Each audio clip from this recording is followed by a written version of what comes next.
Hymas, the 19-year-old from Idaho. First career win.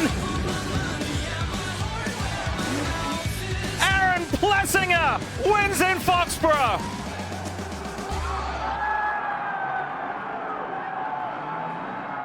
A wild night in Foxborough, RV, to say the least. Welcome to Title 24, presented by NBC Sports. Before we get going, thanks to our sponsors, United Motorsports, Quad Lock Case, Boxo, and Dunlop. We got a good show for you guys in store today, and we have a special guest, and it's first-time 250 Supercross winner Chance Hymas is going to join us today during his busy schedule. So that'll be up here in a little bit after our 250 rehash of what went down and just a gnarly conditions. I haven't seen it this gnarly RV in a long time. But before we get going, we're talking before we hit record here. Tell us about the boys' weekend. We got to hear it. Yeah, no, it was good. We did the Cal Classic. Myron Short puts on a good race out at Paula, and was out there from Friday, Saturday, Sunday.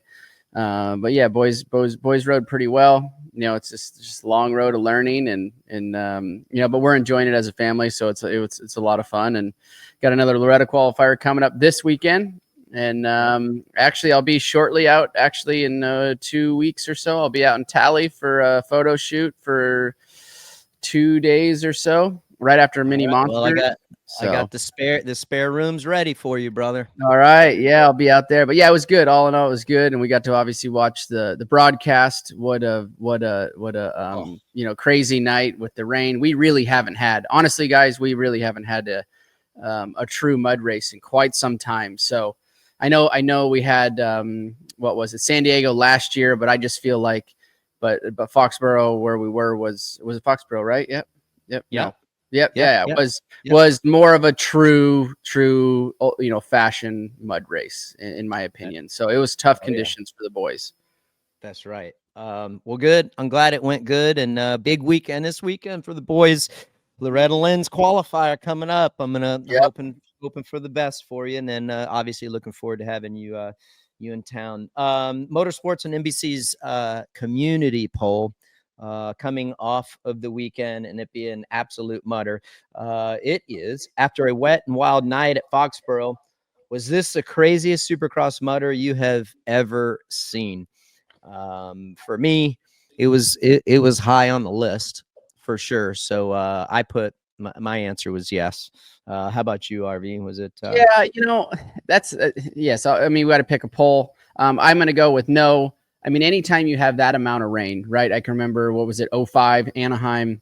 You raced that one. Yep. I think it was the start was basically underwater. You go back to Daytona. I got to race that one. I don't know. I think you raced that one too in 07, maybe? No, that was the next year. That was like 08. I missed that. Tough blocks were floating away at that rate. It wasn't, yes, it was a mud race, but it was more, you needed a damn jet ski in that one, So anytime we get these conditions of rain and the amount of rain, there's only so much the SMX track crew can do. Obviously they had it covered and things like that, but it just is what it is. And anytime you put that much water on that, on clay, it becomes a disaster. San Francisco's always been a place that typically rains. I think 06 was my first true Supercross mud race, which was up in San Francisco. That was pretty gnarly, but nonetheless, they're all just a complete toss up on what you're going to get and results and who's going to make it through. Yeah, it was. And I think for me, the reason that I said, it was the craziest because there were so many riders that did well that maybe you weren't expecting to do well. And then riders that you thought maybe would do a little bit better and didn't, or had bike problems. But I don't think that for me personally and watching and racing, I don't think it was the gnarliest mud conditions that we have been in. I've been, as you've been in mud races where your wheels can't leave the ground, right? Yeah. So No, so it was, but tough conditions, obviously, massive upset in not necessarily so much the point situation, but just riders in general, right? Especially the 250 class having I think other than Chance being a factory rider and getting his first win, second, third, and fourth were all privateers, so that's the beauty of when we are, presented with a mud race like we had Saturday night. It is a free for all, and it gives everybody it definitely equals the playing field out, as we saw. Well, it does. So the United Motorsports moment of the week, that kind of leads us to a nice segue of the mud in the mud in Foxborough, and a lot of guys, making a name for themselves. You talked about the mud being an equalizer for sure. So that definitely is a United Motorsports moment of the week, and we're going to get into it with some fan questions as well. United Motorsports, go to unitedmotorsports.com/title 24, enter your email, get a $15 credit towards your first purchase, or first order, I should say. And then each week you will be entered to win a $50 credit towards your next order. So check out United Motorsports. If you can, unitedmotorsports.com. Timmy, fan question, Timmy123_stud. Will SX ever go away from outdoor venues, or will it always be what it is? Well, I think it's always going to be what it is. And RV, you speak up whenever. I mean, at the end of the day, I think from a Feld perspective, and I don't want to speak for them, but like, would they love to be in a controlled environment to where they, it's only going to be better for them, for walk-up ticket sales, things like that. So yeah, they would. But at the end of the day, a lot of this comes down to availability. And when SX is racing, the time of year that they're racing and where they're racing. So that's why. So you just have to assume that they would love to be in areas where the weather was perfect, so they can get the best turnout possible. That they're in the entertainment business and exactly. selling. Yeah. I mean, you got to imagine, I saw some kind of behind the scenes footage of cleanup of what they had to deal with, bike wash area. You got to think with that stadium floor, what the SMX track crew has to go through to clean up that situation afterwards. So if they could get, closed dome stadiums for 17 rounds, sure they would. But, we are a little lower on the totem pole than, let's call it, NFL. You know what I mean? So they're doing the best that they can. Sure, they, like you said, RC, they would like to have closed stadiums, but it just doesn't work into the schedule, number one, with how it works. But just the amount of cleanup that goes into a mud race like that is it's just a straight up pain in the ass. And you can guarantee you that a mud race like that, for sure, their bottom line is probably a little less. They lose a little bit on that side of it because of the time that goes into cleaning it up, and washing those tough blocks. Those tough blocks travel with the circuit, right? So they have to pressure wash every little bit of, even the tower, all of that stuff for next week. This coming weekend, I should say, has to be all cleaned up. Yeah, those ops guys, dude, they don't get the credit that they deserve. The people that you are talking about, RV, and so you guys know the workings of Supercross and what that looks like, and it traveling to the next weekend. This weekend we're going to be in Philly. It's supposed to be a mudder, but yeah, they have to wash all that stuff down. I mean, and it was absolutely gnarly out there, and gave a couple attaboys to the guys, because they do not get the love that they deserve, and it just makes for a mess. Before we get to some more fan questions, RV, we talked about the mud and it being the United Motorsports moment of the night. Dude, it was the best day ever as far as personal best goes for a lot of guys, especially in the 250 RV. So Hymas, he gets his first Supercross win. That's one guy, personal best. Colin Park, second.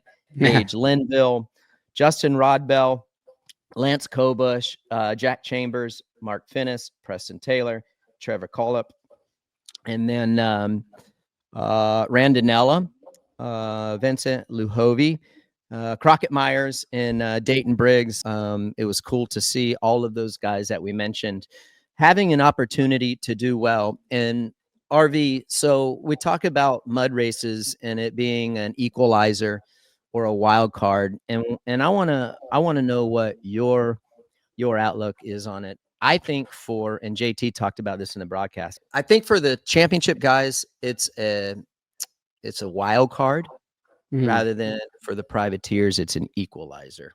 Yeah. So, like, do you feel that way, or do you think it's a equalizer for everybody? Well, no, I think that obviously we have our factory riders, right? And we kind of know if we're coming into a dry night or a covered stadium or, good track conditions, we kind of know what's going to happen to a certain extent. But just like we saw here, we have, Aaron, our producer, put up that Tom Vialle had a 14-point lead and now is tied with Amaker, right? So that's huge from a factory's rider standpoint. Like that's probably the thing that you dread the most as coming into Saturday night, knowing it's going to be a mud race. Now, if you're a privateer, you flip the coin over and you're like, okay, now anything can happen, and I have a shot of putting myself in the best position.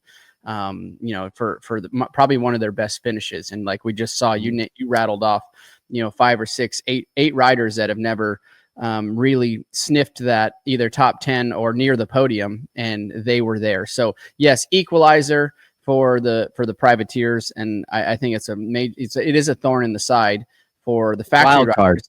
Yeah, wild card, exactly. Wild card for the factory riders, just because of that situation. Like we kind of know on a dry night what's going to happen to a certain extent. We can't play out where the riders are actually going to finish, but we know that the top 10 of the fastest of the group are going to probably be up front. There's going to be, we got 4 or 5 different winners that we could probably choose from, but just like we saw here, put Chance.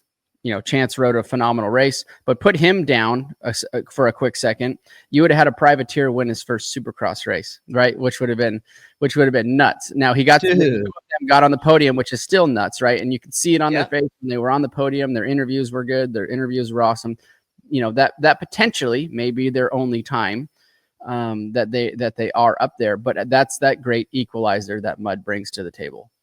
Well, and they're going to have another opportunity, sadly enough, I think, pumped for them, but for our fans. And just, you talked about the ops guys and muddy conditions and SMX track crew, what that looks like. I don't think Mother Nature is going to work out for us, although I'm hoping, I'm going to be cautiously optimistic that the weather will not be as bad as last weekend. But yeah, I definitely think it's an equalizer for the privateers, and I think it's a wild card for the championship guys, just because the championship guys, I feel, for the most part, are a bit more consistent in the mud. But it's like you said, it's an opportunity for some of the privateers, and it was awesome. I mean, a lot of personal bests. I rattled off the names. Good for you guys. Keep it up, and this weekend again, another opportunity. Hey, as far as questions go, RV and riding in the mud. T.Bell 1995. Do they speed shift more in the mud or pick a gear and stay in that to keep the engine temp down? What do you think they do in the mud? These guys, I think, yeah, for sure. You're going to do less shifting in the mud. You're trying to keep that bike off the rev limiter to keep it from building heat. Also, anytime that tires, the track's already slippery, so if you can ride around in a little bit of a taller gear, bring that RPM down so the tire's not spinning so much, is going to give you more traction. But honestly, those conditions in the main event, there was just truly survival. And getting the motorcycle to survive it. Also, we saw a lot of the white smoke coming out, which is the bike pushing out the water out of the overflow for the radiator. And when it stops blowing white smoke is the most crucial point in time for the motorcycle, because that means it's ran out of water. That's right. And then it's only got a couple laps, if you're lucky, in it left. So, it is true survival, but yeah, you got to ride lower RPM. Try not to abuse the clutch. That's another thing that builds a ton of heat in the engine. And the other thing is keep the sucker off the ground, because as soon as you go down, your gloves and everything are already wet, but as soon as you add that clay onto the grips, it makes it very hard to hang on to the bars. Let's see here. AZ Squirrel 457. What was RVs and RCs favorite memory while racing and training in the mud? Did you ever train in the mud, RV?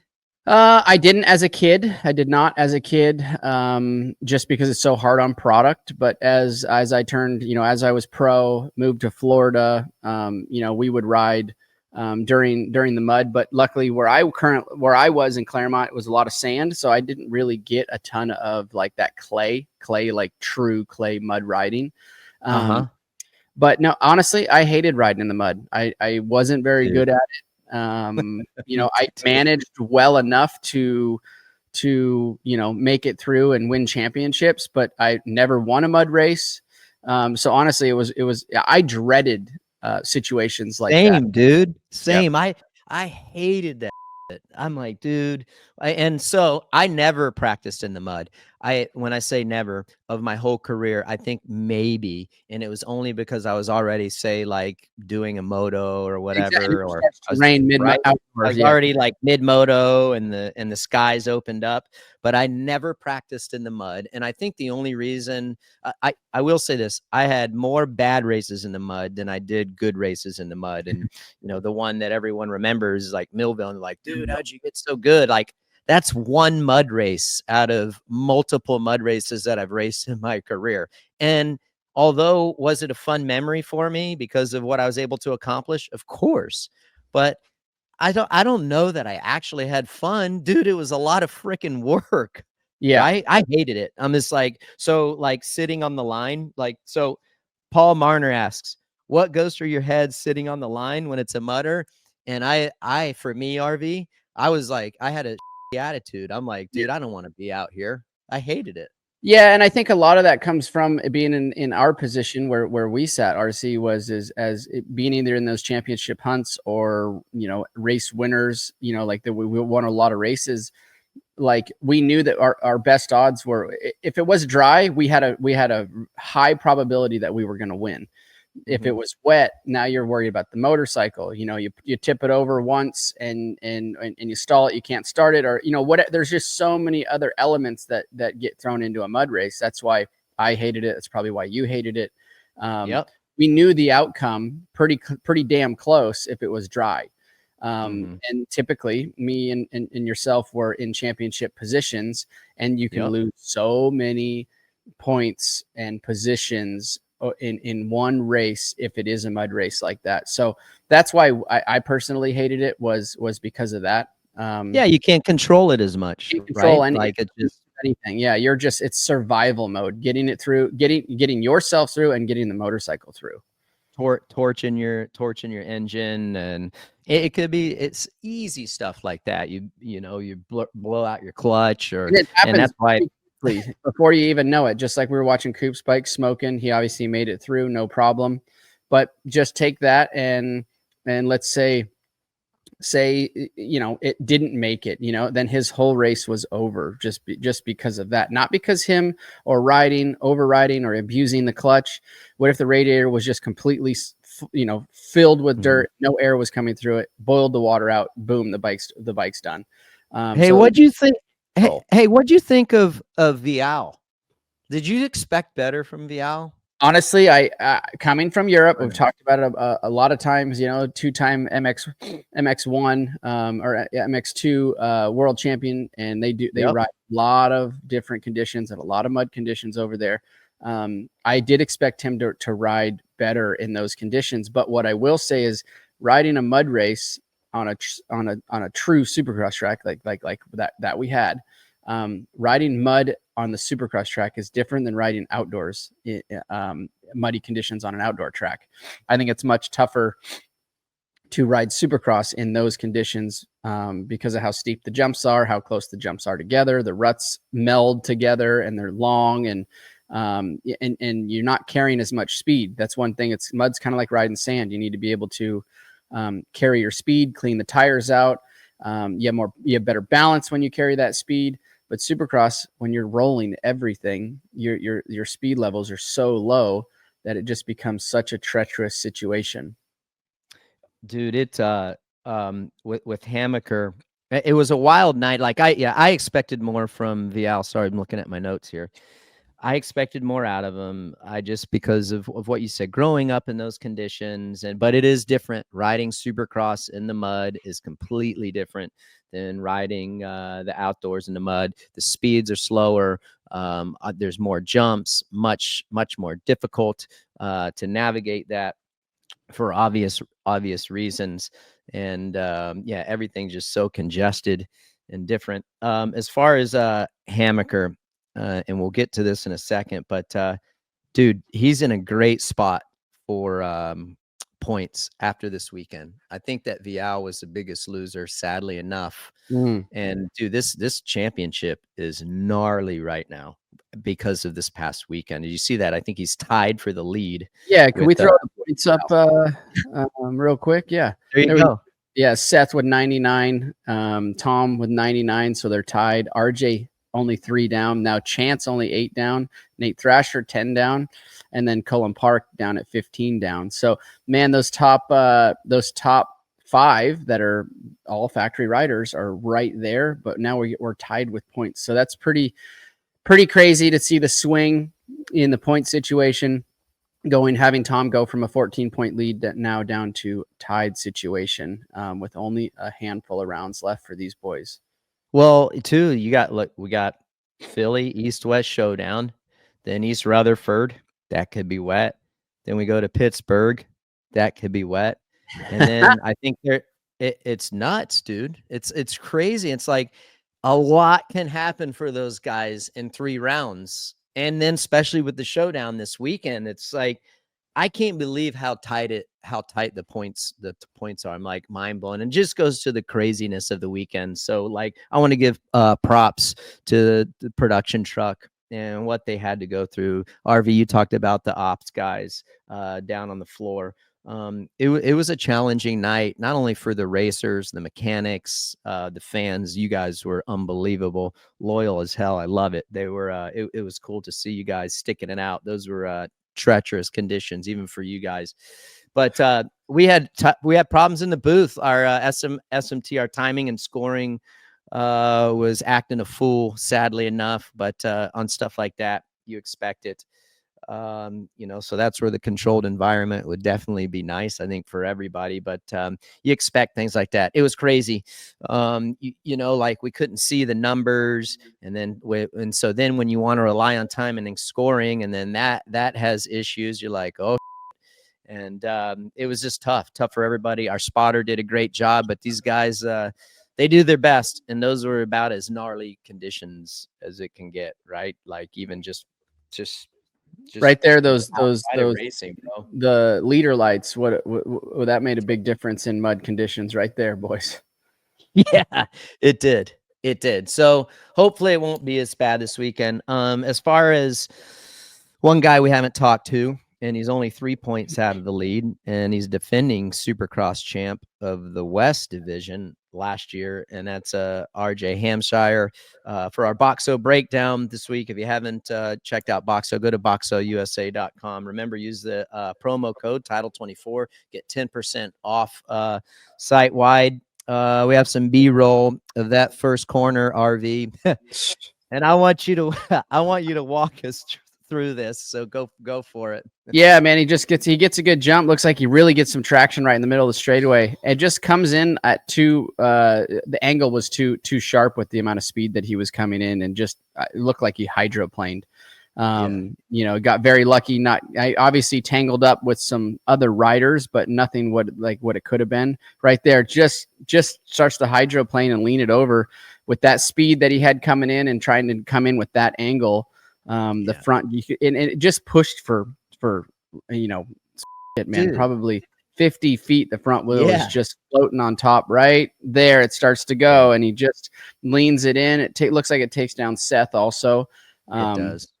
And that's the tough situation to be in. Your goggles are destroyed, your bike's destroyed, your gloves are destroyed, and then you have a full main event ahead of you that you're trying to manage. While you can barely hang on to the motorcycle. But that's one of the things with one of our questions, just to jump forward, is how does Chance Hymas do in the mud? Currently, that all depends on the start, right? If RJ would have got that start right there and didn't go down, he puts himself in a completely different situation. And I think that RJ is a hell of a mud rider too, and I think that he had the best chance at winning with that start if it would have panned out, but it did not, and he had to do a lot of work coming through the pack, and it starts the main event off on the wrong foot. That is for damn sure. Dude, I just looking at the finishes here, RV, and it just RJ got 14th, and and Vialle got dead last. But how all these, dude, just like how the points got so tight. Hammaker got 9th. And it's just wild to see the difference, you know, and even when you get down the list, like RJ, for example, he made up, you know, a ton of points in a championship situation. That this was a lot for him. It's hard to believe when you roll off in 14th. Do you ever think you're going to make up that many points? Yeah, it's tough, man, and it's you know, kind of coulda, woulda, shoulda type thing. And you go back and like I said, as a factory rider in those conditions, you definitely leave bummed for sure. You know, but it's pulling that start like he did and then going down in the first turn. It's all I can say is a shitty situation. You know, I've kind of been in that situation before, and could have said you can maybe do a couple things differently, but that's what the mud presents.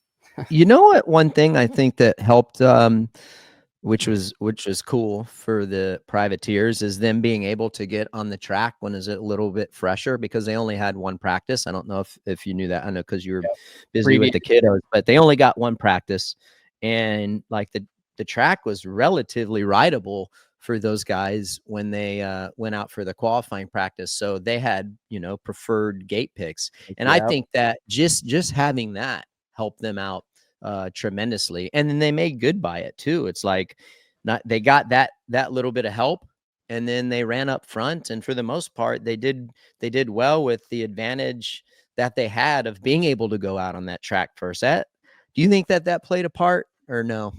I 100% believe that. Yes, they get to go out, you know,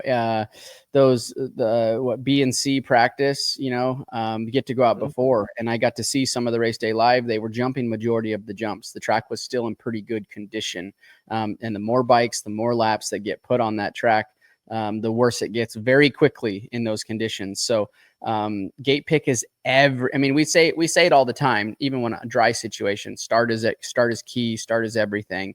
80% of the race. But when it comes to a mud race, now it's even that much more, you know, important to make sure that you get a good start, get a good gate pick, and all of that. So yes, I believe that totally helped some of those guys, being that they were on the track first, and they were able to, because we looked at the rundown when we were out there at Paula. We had race day live, and you could see all of the privateers that had really put themselves in really good positions, and par for that was the track being in good condition when they did their time practice. Yep. Well, you know what? We talked about it at the top of the show, and the dude is only 8 points out of the championship. I think it's a different mindset, but outside of that, an incredible ride. I think if you're going to win your first Supercross, he's always going to remember that. And he's generous enough to give us his time while he's out there testing and working towards the Pro Motocross Championship. And we are excited to have our man Chance Hymas on today. So let's bring him in, and he is the man of the hour. There he is, the man of the hour, Chance Hymas, coming off of an incredible win at Foxborough, your first 250 Supercross divisional win. Congratulations, dude. That's if you're gonna win your first one, I'd have to think, and we want to hear what you had to say about it. That'd be a hell of an experience. Yeah, that was so stressful. Yeah, thanks for having me on. Thank you. Yeah, it was chaotic all night, from borderline not even making it into the night show, barely getting a lap in qualifying. It was like I finally got to the main event, and I was like finally stress free, like just qualifying into the heat race and then trying to make it through the heat race. I started last in the heat race, so I was like, I was so stressed all day. And yeah, once we got to the main, I was finally relaxed. And then that was just keep running on two. The whole race was a bit stressful, and especially when you started lapping people and there's bikes everywhere and not really sure where people are going to end up in front of you. So no, it was finally cool to get that first win checked off the box. Not just for me, but for everybody in my corner. Like they see how much work goes into it, how hard I work, and honestly how hard I've been working to try to get back from my knee and my arms, and just all together. Like it's rewarding for everybody, as you guys know. Like it's a massive team effort, and there's no better way to repay him besides winning. So no, it was super special night for sure. Yeah, no, that's cool, Chance. Obviously, took long road. Injuries have happened, and we've all saw those, dealing with the knee and, like you said, arms but yeah, you've raced some mud races before, and earlier in the show we talked about how those conditions can affect, factory riders, privateer riders. And obviously you did all through the amateur. You've raced some probably gnarly mud races, Loretta Lynn's. Where would you put that on the list of gnarly mud races? Because it's obviously Supercross too, which adds a whole nother element to a mud race. Yeah. I would borderline say it was the gnarliest one I've done, just because the added stress to it with it being at a professional level. It's my first pro race that's actually been a mudder. Wow. Yeah, so I would say that was the gnarliest one, because I've never done a mudder in Supercross, and it's so slow and steady that it's like you want to go, but the faster you go, the more mistakes you make, and it's just a slow race, honestly. So I think that was honestly one of the hardest races I've ever done, just trying to be so patient. Where I feel like on outdoors, when it's a mudder, like you can get a little happy with the throttle just to get through some of the mud, and obviously you have to stay light on the bike and not rush it, but Supercross is a whole different element when it's in the mud. Right. Hey, Lars. So I was talking to Lars about Lee and I was talking to Lars about what their expectations were you coming in, and I've said it on the broadcast numerous times, just to let people know of the lack of preparation and riding that you had because of your knee injury and coming back from that ACL repair. And like Lars told us, like he just wanted you to get through the series and go in the Pro Motocross Championship ready to go and fire off for that an opportunity to possibly win the Pro Motocross Championship. And now that you have made it through this weekend, and dude, you're only 8 points out of the championship. And I read something, I think it was on Vital, I was listening to you after the race, and you're like, it changes the dynamic. So now that you're only 8 points out, what, you guys got 4 more races? Like what, Yeah. like does the mindset shift for you now that you're so close and now you know what it's like to win in Supercross? Yeah, it honestly does. It's funny because I was talking to JB and AC before the Friday before, and I was telling him, I was like, dude, I just need like a heat race win, or like just a good finish to just get me going a little bit.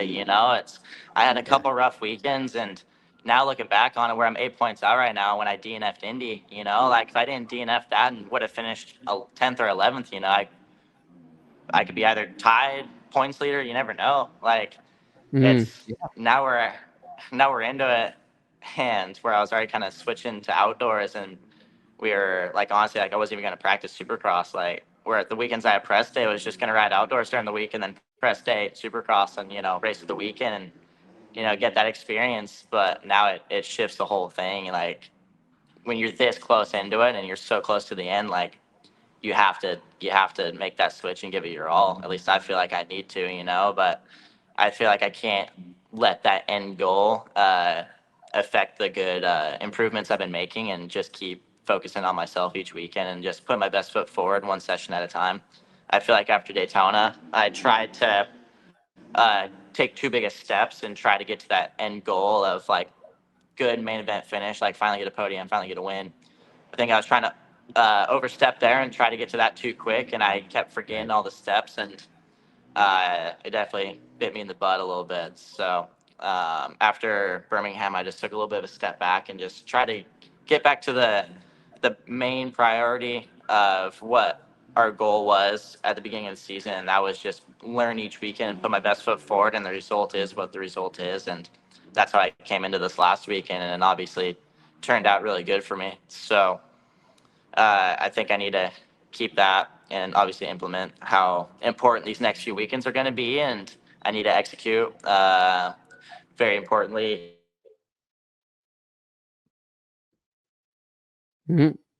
Uh-oh.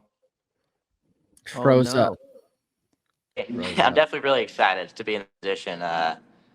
It's, I feel like, something we all look forward to when we're amateurs, and it's just a pretty special moment, and it's kind of rewarding all the hard work you put in, and just to be in this position, it's pretty cool.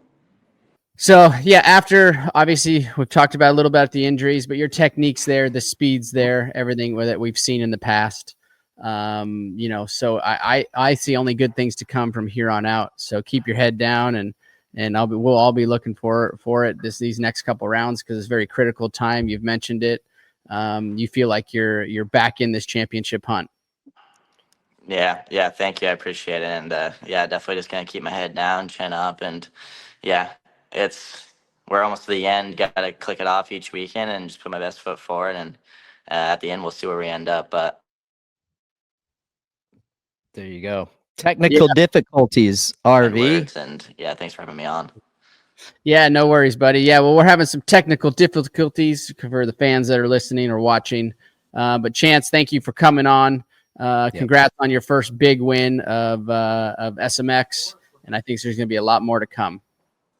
Oh, it was good to have him on there. Sucks for the technical difficulties, right? I mean, you know where the dog pound is. It's out there. And then we had some gnarly weather come through Florida. I think a lot of Florida, for sure where I live. And then he said it's super windy there, but there was a hell of a win. Thanks for coming on, Chance. So it's always good to have it. RV, was interesting to hear how the mindset changes, right? It's like he had moved on, and then now this weekend he's like, oh, so yeah. He was looking forward. He's today testing for outdoors. His mindset have already kind of changed, moved towards the outdoor season, making sure that he's kind of ahead of the 8 ball coming into outdoors. And then obviously we saw what happened Saturday night, gets his first win. And he's only 8 points out now. So, still going to keep pushing and working on outdoors, but also he's in this championship hunt again for Supercross. So, that's good to see. And I think that'll help him. I really do think that, I think a lot of guys that maybe transition to outdoors too soon and put too much emphasis on outdoors.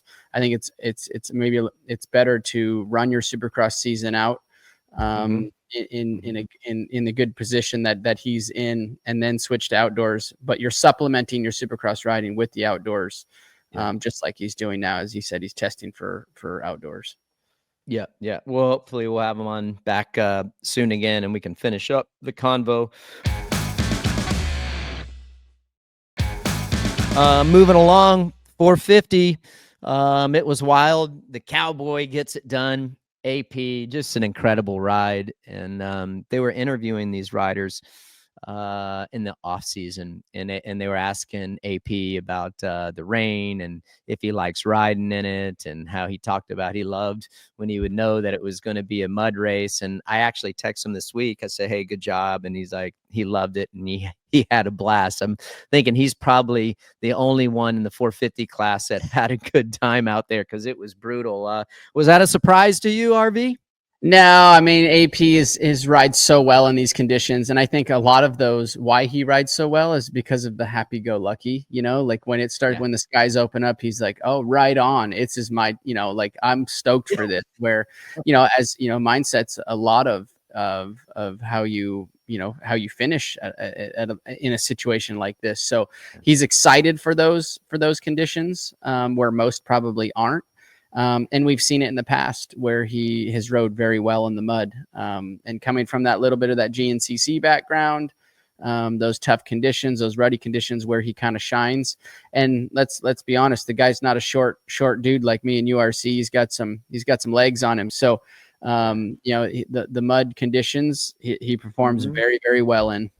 He does. And I had him for the win in Seattle when everyone was anticipating that it was going to be crappy weather, but it ended up being epic.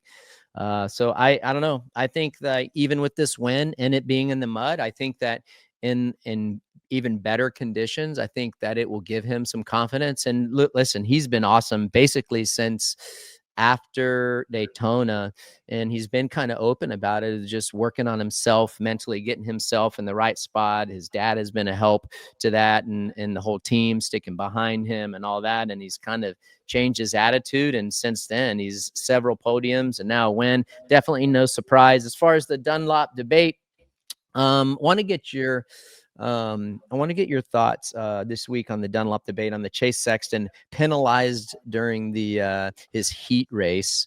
I think he was penalized 2 points for jumping on the red cross. Replay right here. Yeah. So watch the lights will come on. Okay, tell me your position here. Should he have been penalized based upon when the lights came on? I mean, no, absolutely not. There's zero chance that he was going to look when the light. He's already under acceleration. It's a mud race, number one. It's not like, but no, the calls, man. I know I beat up AMA about this stuff, but that was another horrendous call for being penalized, and luckily it was only in the heat race, right? So obviously maybe it affected his gate pick. Didn't affect his overall performance and finish in the main event. But I think that was a bogus call once again. Kenny, yeah, I do too. I'm like, dude, imagine if he would have hit the brakes, he would have landed on the. He would have landed right on the guy. Yeah, 100%. I think that they got it wrong on that. I appreciate the safety, but had he done what the rule book says in that situation, like he was already, like you said, accelerated. That was messed up. That was messed up for sure. That was the wrong one. I agree with you on that. Kenny, I didn't realize that his ankle was hurt when he hurt his shoulder also, but not a bad day. It was in question from what I had heard that if he was going to race or not, it was going to be a game time decision. Soldier through for a fourth place. I hate it for Kenny, dude. It's got to be tough to ride those conditions. And that's what I wanted to ask Chance RV. And what I would think in the mud, certainly coming off of an ACL repair and with Kenny's ankle, he talked about it on the post-race show. It's like the worst conditions, right? Yeah, you just have so many opportunities of dabbing your leg if you got an ankle injury like Kenny or a previous ACL that like Chance has. Like, there's just so many scenarios and parts of the track and areas where you can dab your knee, hurt the ankle for Kenny's perspective, or twist the knee on Chance's side. So it is a tough situation. And riding in those conditions, like Chance said, is like the faster you tried to go, the worse off it was. There's kind of there's a happy medium in those conditions. But when it's that treacherous, that gnarly, like just anything happens, you try to save yourself from falling over and you twist your knee or twist your leg. So, or hurt Kenny, for example, putting his dab in his foot, so just so many different things can happen. It makes it a tough situation when you're dealing with a nagging injury. Dude, how about massive props to Shane McElrath? In a way, it's not surprising when you think about his 250 career, competing for 250 divisional championships. Dude, he's quietly been good. I saw him at dinner in Birmingham. He was sitting beside us, and like as he got up and walked away, I'm like, hey man, I just want to tell you, like, you've done a great job. And he was kind of like always in that area where the cameras aren't always on him, but he's been sneaky good all season long. So to me, it's not a total shock. And then what Martin Davalos has been able to do as team manager of that quad lock Honda team, that was a heck of a ride, dude. Straight up all night long with the heat race win and the second place in the main event. Finally cool to give him the kudos that he's deserved really from the whole season, because he's been good. Yep. Yeah, he has. And just, he's one of those guys that's not too flashy, right? Flies under the radar. But got pretty damn good skills on a motorcycle. And I think with that, and it wasn't just call it a main event, like finish a second in the main event. He got a heat race win and a main event, obviously very tough conditions, but the confidence that builds after an event like that, or after that weekend, should elevate him up to even get better, right? So I think that we should see some good riding towards the end of the season from Shane, and put himself in a position probably where he's wanted to be, maybe around that 4th, 5th, 6th, 7th position, you know, like consistently is in what I mean by that is consistently be up there. Yep. He was an incredible ride. I go back to championship contenders RV, and this is you do some great work on majority of everything that you bring to the table here on the podcast, and how you became a 4-time Supercross champ. And I'm actually at a loss of words of how Cooper Webb got third. Like, I counted him out in the last 3 laps, and remember I talked about, like, you know, like at one stage I was watching timing and scoring, and it really wasn't working right. So once in a while, like, I peek over our TV monitors to try to get us to see where they were, and you couldn't see anything, right? All the numbers were covered up. So anyhow, I'm watching. I'm like, but every time we cut to him on the broadcast, RV, like, the bike was smoking and it was coming out of the vent tubes, and he was going slow. So you can only imagine he's just frying the clutch, right? So I'm seeing, you're watching a replay for you guys just listening. Yeah. He gets up, he goes down twice, 2 or 3 times early on in the race, loses a ton of position, but then comes back. But I'm thinking he's going to torch his bike. So I can see that Sexton is way far ahead of him, and that there was no one between him and Coop. So between Sexton and Coop, and I saw AP coming, and AP only had like 1 more lap. So I'm thinking, like, big picture championship wise, I said on the broadcast, I'm like, if I see AP, and as we're watching his bike just going up in smoke, Cooper's, this is after he takes the checkered flag, I'm thinking he should, like, let him go by, right? Yeah. Let AP go by to save his bike, because then AP goes by, he laps and puts him a lap down. It's one less lap on the engine. That's right. That's right. Which could have been massive. Well, next thing I know, I watch AP take the checkers, and we're, like, talking about him, and, you know, I'm waiting for Kenny to come by. That never happens. I'm waiting, you know, I'm just waiting for all these dudes to come by. And then finally timing and scoring pops up. And again, with that being wrong, I see it comes Cooper Webb as third. I'm like, what the hell is that? I'm like, this is way off. So then I'm like, you got to be kidding me. And then the camera goes to the pass. I think we were playing a replay. Where are you at? And I'm going to tell you how it happened, but, like, did you expect that? Where are you at? Like, were you as in shock as I was? Yeah, no, I think, yes, I was in shock on the amount of time that was made up. And with, you know, it's hard to tell, obviously, with the broadcast being, you know, a little compromised from the timing and scoring aspect of it. You can't tell exactly who's who, where's this dude at, where's that. But I was cruising around on Instagram, and I saw this. We went fast. We went fast. Posted. Okay, was it? We went fast. Yeah, and it was a total combined seconds that were gained. I guess it would have been on. So let's call it 3 laps from the end or whatever. Was 103 seconds that he made up.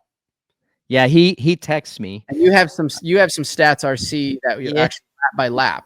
Yeah, he texts me, giving me shit on Sunday, like he does. He's always bagging on me and having a good time and poking me, and that's what I love about his sense of humor. Is so much fun. But as he's texting me, he's like, "Hey, I should have really pulled over and let AP go by." I'm like, "Ah, dude, like, come on." So I was explaining stuff to him, and he's like, he actually said that he considered doing that until the last 3 laps. He says, my last 3 laps, I went 10 seconds a lap faster than Chase. And the difference is he started jumping the finish line double and some of the other doubles out there. I'm assuming the one after the mechanics area, I'm guessing, and maybe some rhythms. Maybe that one that Chase got, the one that Chase docked on, that table single. It was a traditional Supercross triple. Yeah, that's right. So he started doing those. And he's like, the very last lap, I went a 60 seconds faster than I had the whole rest of the race. So, like, for me, like, the last time I saw him, he was way back there. I'm like, that ain't never happened. I didn't see him the last 3 laps. And then he's like, I'm just messing with you, dude. He says, but yeah, it was funny. So yeah, he went 1 minute faster the last lap. And the last 3 laps, he was 10 seconds faster than Chase. So that makes sense. Right? You know, you did consider like a hell of a ride by Coop, you know, like obviously picking his bike up two times, I think, that I saw. You know, and he was so far back from, like, I couldn't believe it. Yeah. And he must have he obviously found a groove, right? Started hitting the finish line, started jumping a few other jumps, found that rhythm, found a speed that the only thing that I can guess on is found a speed that the motorcycle the tires were getting very cleaned out. He had more traction. He wasn't using the throttle so much. He was using a little more roll speed.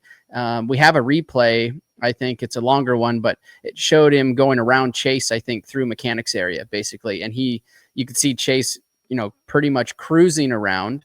And Coop had a really nice pace around the outside. And that helps so much because the knobbies of the tires are getting all the mud's flipping out of those of the tires. And you just have more traction. But to make up that amount of time in this condition, let alone on the last 3 laps, right, is it's pretty damn impressive. You know, that's the dog that Coop has. That's what we always talk about. Never count him out. He's typically, I should say, there. That's the pass I was talking about. Just rode around the outside of Chase.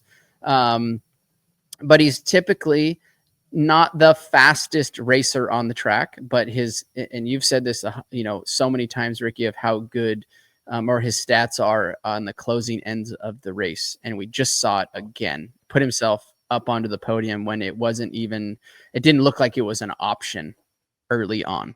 No, it absolutely was an option. I think he just, like, something clicked, and he kind of said, he's like, I fell so many times, and I'm paraphrasing what he said, just and he's like, I just had to go. And when you watch, like, when he goes around Chase, I don't even think that Chase was anticipating that. No way. He had no idea where he was. And what I thought was pretty interesting too is a lot of roll-offs were ran. I think Cooper ended up running tear-offs that moto.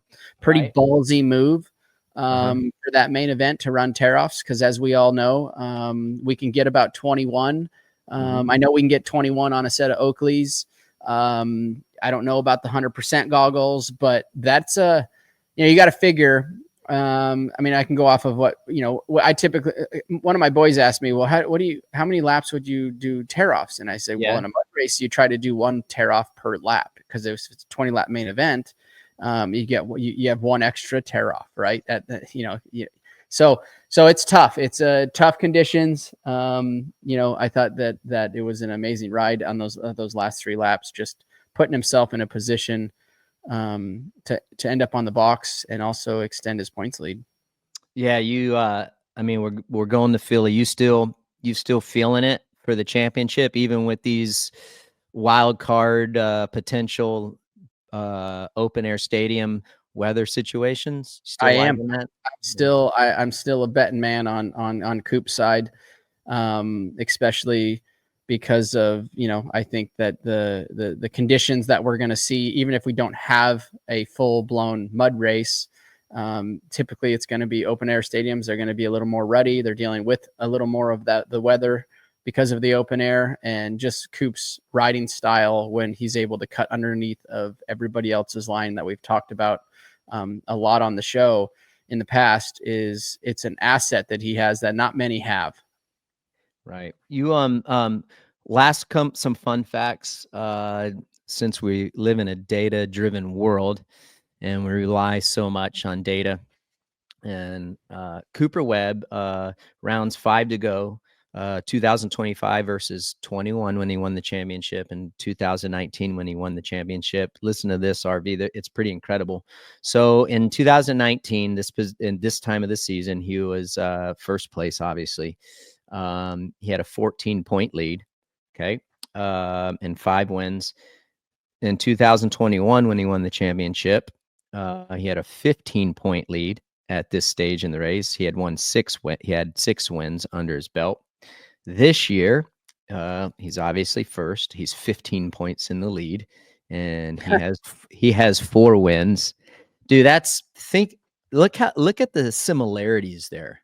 Like that's unbelievable. So you just have to assume it's trending towards he's obviously the favorite. And the last stat for the 450 is this is gnarly, and we've touched on a little bit. Since 1977, the series leader after Daytona has won the championship 77% of the time. Okay, that's 37 out of 48 years of racing. Think of that. That's crazy. When I was racing, same thing. It was Daytona was the turning point, and leaving Daytona in a good position or a points leader. That I know you were the same way, Ricky. That's kind of when the series, like, I don't want to say started, but that was when it all really shifted itself into the right gear. And anybody leaving Daytona in that position, like you said, is typically won. That's a crazy stat, man. Yeah.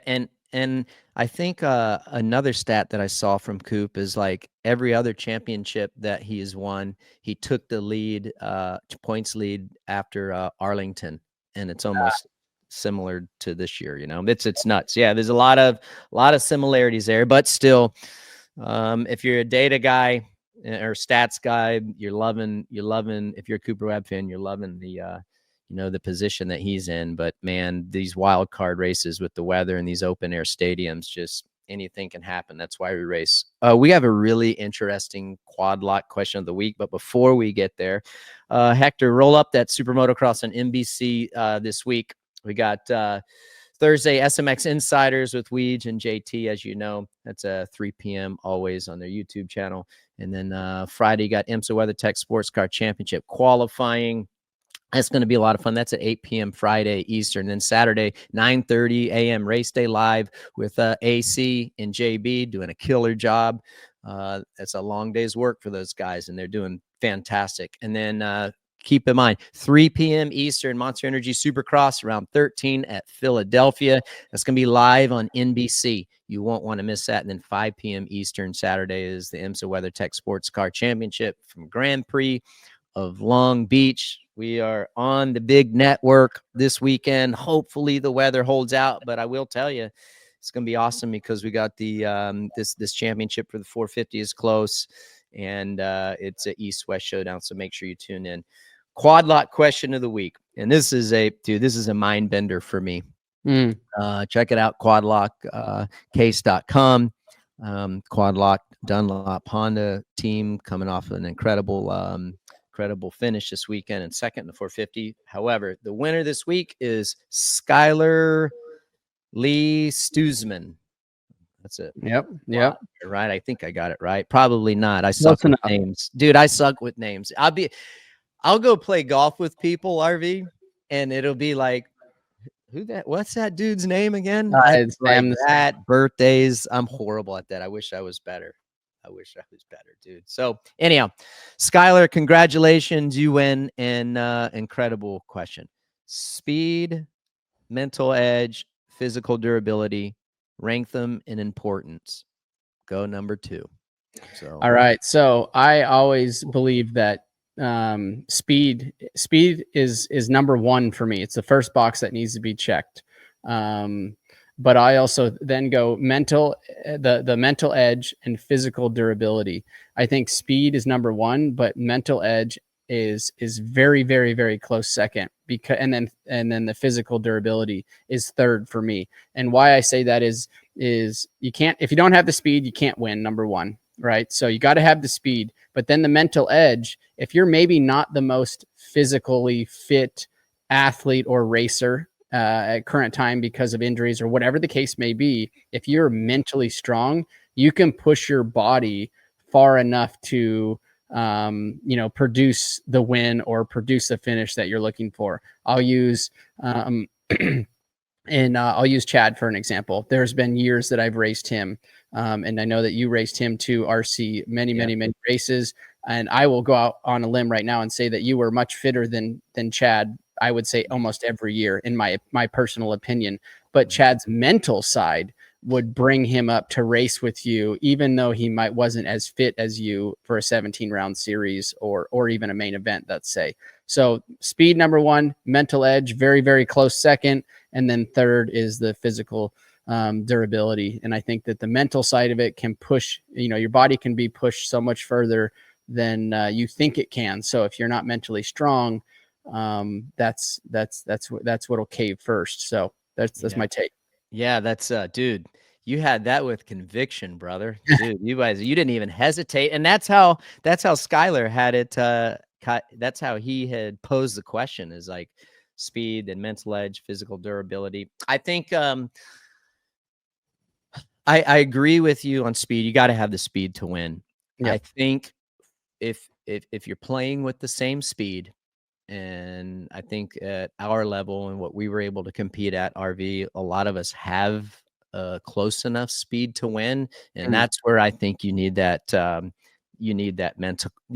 mental edge. Yep. And like you talked about it, as far as like Reedy, you're right. That guy mentally, when you think about the races that he's raced and the guys that he's raced against and the times that he's come up short, but how he still showed up every single time and was contending for wins to kick your ass, that takes some serious mental strength outside of the speed. So I think at a younger age, for sure, speed, but I think that, I don't know, man, I think that mental edge at this level is just so important. And look at where we're at with the 450 RV with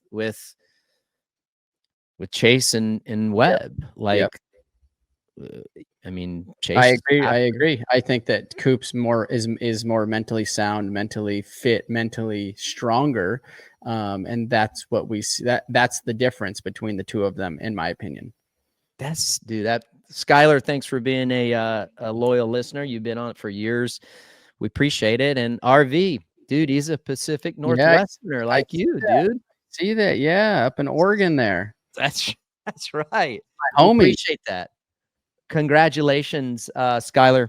We appreciate that. That was deep. Yeah, we could go back and forth on it too, man. It's like that mental side of things, RV, as you know, it's important. And I think the mental side of it too is maybe not just like you can pull a rabbit out of a hat. I think what also the mental side of the game that is just showing up every weekend, like you just mentioned, like getting knocked down or getting beat and then showing back up like it never happened the week before, and still putting yourself in that front runner group, or that I can still win this thing, even though you've gotten beat six times, 4 or 5, 6 times before that. That's more of that mental side of it too. That's huge, that you have to have. Right. It is, dude. I got all these damn notes and papers. The most notes and papers and stats I've had for the podcast ever in our 3 years of doing Title 24. And sometimes I think it's too much for me. But at the end of the day, you just got to ride the damn motorcycle and not go down, right? Hey, and moving on to Philly. So if it's a mutter, I think it's at this stage, championship wise, it's you gotta get it to that finish line. It's almost like, and I want to know what you had to think about mud races. I didn't even look at it as a race. I just looked at it as a survival moment. Yeah, I wasn't worried about anyone else, and just go out there and stay on 2 wheels and preserve my motorcycle and make sure that I'm doing everything right, that the gearing is right, I'm not using my clutch, and making it to the finish line.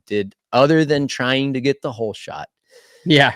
That was like the only time that I would be racy. The rest of the time I was just focused on myself and no one else. Yep. Yeah. You have to, right? Like you have to go into those races as in survival mode. And like I said, in a championship position, maybe a privateer is a little bit of a different mentality coming into a main event like that. But as a championship guy, it's the only time to really race is to the first turn, right? To put yourself in position. Yeah. And after that, it's managing the bike, staying off the ground, making sure that you're making all the laps.